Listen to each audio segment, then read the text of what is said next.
To create an invite in Google Calendar, open your Google Calendar by going to the waffle, clicking on it, opening Calendar.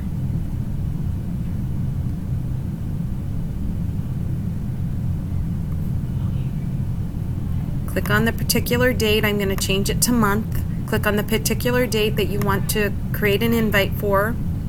Click on the calendar to add. Add meeting information. Go to more options. You can add a location, can change the time. And here you can add guests.